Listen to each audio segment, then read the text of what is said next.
everybody, Claire here. We're going to try and do a bit of baking today. We're going to try and make fruity buns. So I'm not the best of bakers, so we'll see how it goes. It might turn out good, it might not turn out good. But the main person we need to look out for today is the cat. My cat Boris is very fat and very greedy. So while we're cooking, I've got all of my cooking stuff here already, but we need to have an eye on Boris because he's extremely greedy and extremely fat, and he may well come and eat our cakes. Let me show you him a bit closer.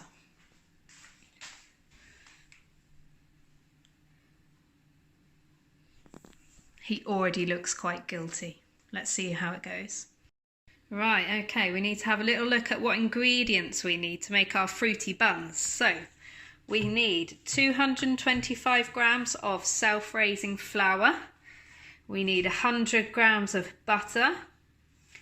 We need 100 grams of caster sugar. 1 egg.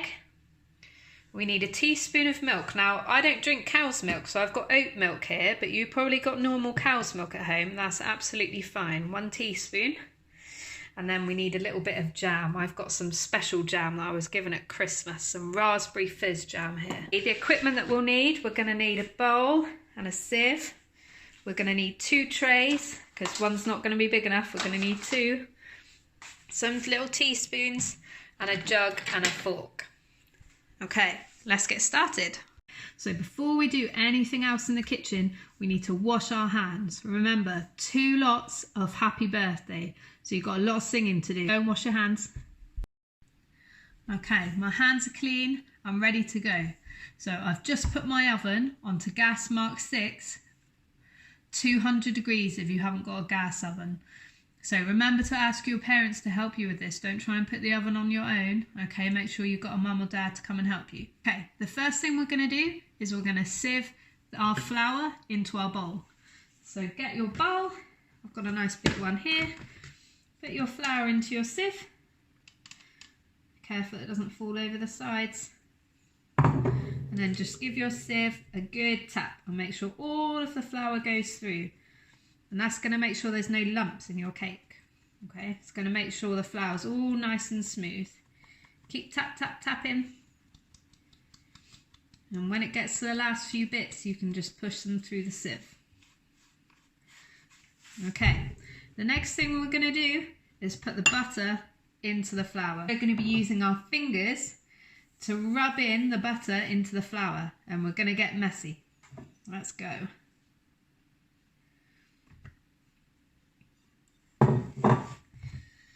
Okay, rub, rub, rub. You're going to get very sticky. We want all of that butter to be mixed into the flour until it looks like breadcrumbs. So this might take you a while. Okay, let's have a look. This is what it looks like once your flour and your butter has been all rubbed together. Looks like breadcrumbs. Okay, next thing we need to do is stir in the sugar into our bowl of mixture. Pour in the sugar. In it goes. And give it a good old stir. We'll just do a Boris check. He's being very well behaved down there. He hasn't moved a muscle, look. Oh, he's obviously had enough of my baking. Time to leave. Goodbye. Right, okay. We're going to try and crack our egg into our jug now. Fingers crossed for no shell in there. Okay.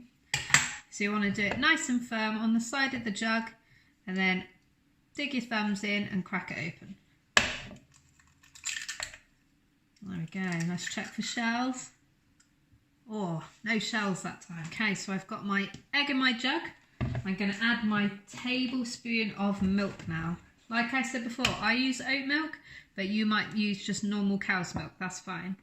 So fill it right up to the brim. I've got a little measuring spoon here. And pour that in. Time to whisk the egg and the milk together. Okay, now we need to put our eggs into our bowl of our flour and butter and sugar breadcrumbs. In it goes. You can put it all in at once. We're going to start mixing now, and it's going to get thicker and thicker and harder to stir until it turns into a dough, just like Play-Doh that we use at school.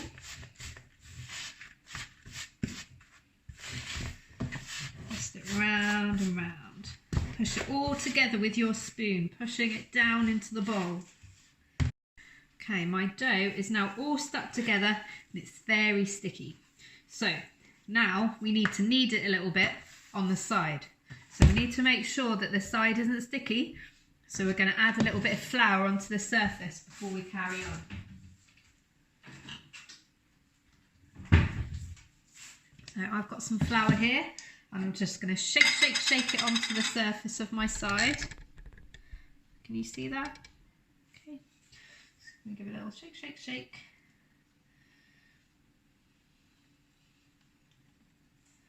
Okay, time for our hands to get dirty again. We want to take all of this dough out of the bowl. It's quite sticky.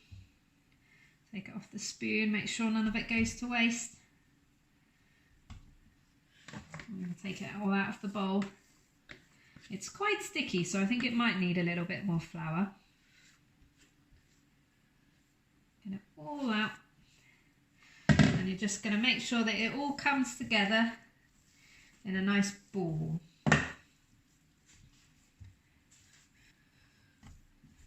Okay, right then.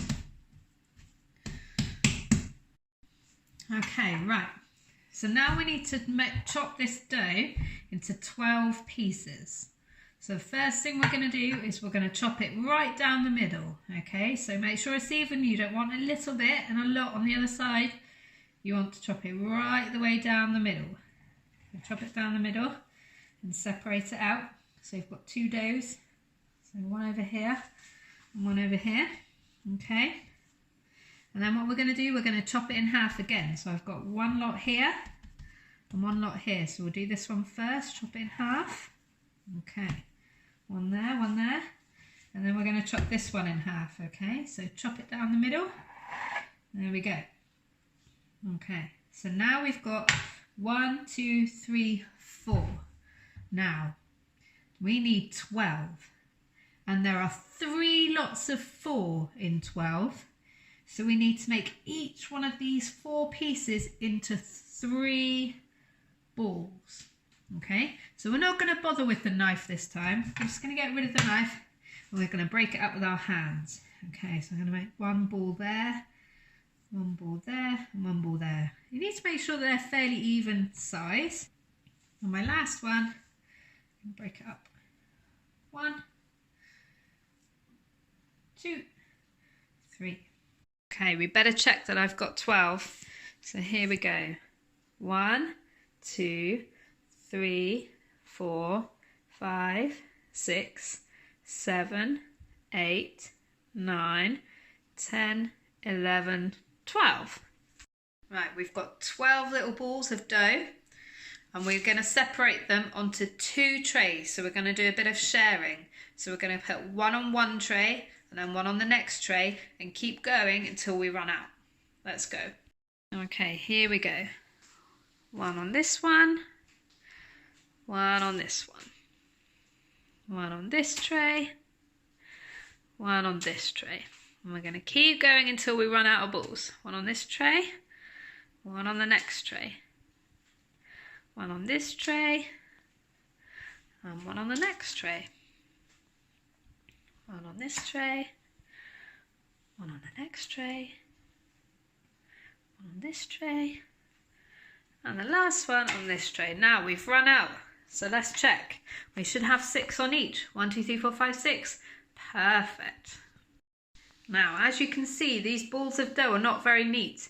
So we're going to take some into our hands and we're going to roll them round to make them into a nice neat ball. Roll them in our hands a little bit and then put it back down again. We're just going to make them a little bit neater. Round and round and round. Okay, right, let's see if that's neater. Much better. Okay, so I've already done 2 here. I've dipped the spatula into the middle, moved it about a little bit and created a little crevice to fit some jam in. Okay, so here we go. I'm going to do this one now. So dip it into the middle. I'll move it around a little bit, create a nice little gap for our jam to fit in. There we go. Now what we don't want to do is to dip it in and then squish the edge like this, because all the jam's going to fall out. Okay, so we want to just put it in the top real carefully, give it a little move around. You want enough of a gap to fit some jam in. Don't take out the edges. Okay, we're on our last thing now before they go into the oven. So in these nice little holes that we've created, we need to put a little bit of jam. Not too much because we don't want it to spill out over the edge, just enough to be a nice fruity taste.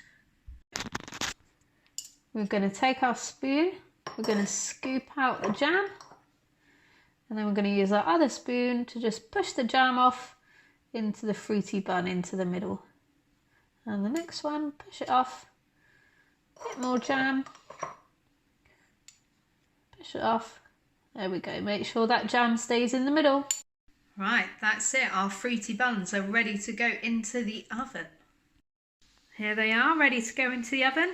They need to go into the oven for 10 minutes. So, let's open the oven door.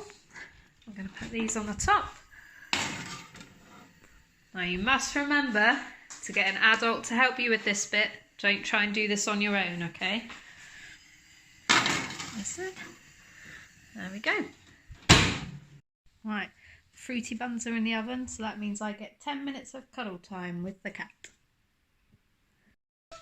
The fruity buns are done, Boris. The fruity buns are done. Let's have a look.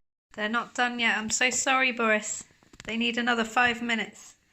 They're not done yet.